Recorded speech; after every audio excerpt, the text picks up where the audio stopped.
pinakamalalaking balita ngayong araw ng linggo. Bagyong Ambo, posible maglandfall sa Aurora bukas at tatawirin ng Luzon. Mga tatamaang probinsya, pinaghahanda.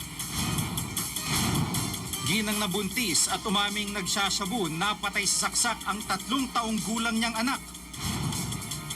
Dahil daw pasaway, batang lalaki, isinako at ibiniti ng ama sa loob ng 8 oras.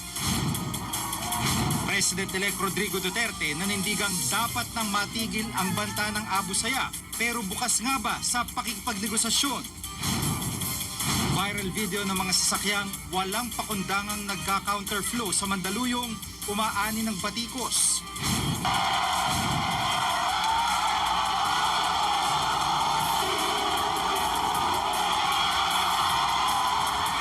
Nanonood sa bakbakan sa ring ni na Baron Geisler at Kiko Matos, bakit kaya dismayado? At alagang aso kasama nagmarcha sa graduation sa UP.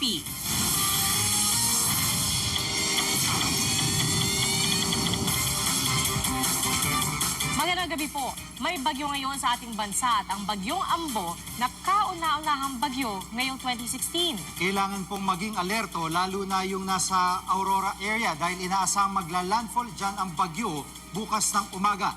Ang ibang detalye alamin natin mula sa ating resident meteorologist na si Mang Tani. Mang Tani. Yes, salamat Pia. Jiggy, kumikilos na nga papalapit ng Aurora 4 oras. Susunod! Huli cam, ilang alahas tinakaw ng lalaking nagkunwaring bibili ng wedding ring. Bata isinako at 8 oras ibiniti ng ama sa kanilang bahay. At Baron Geisler at Kiko Matos nagbakbaka na, pero ang mga nanood, dismayado. Tutok lang dito sa 24 oras.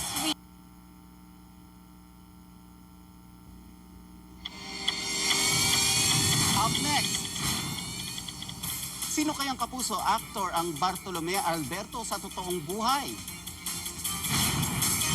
At aso kasamang nagmarcha sa graduation rites sa UP.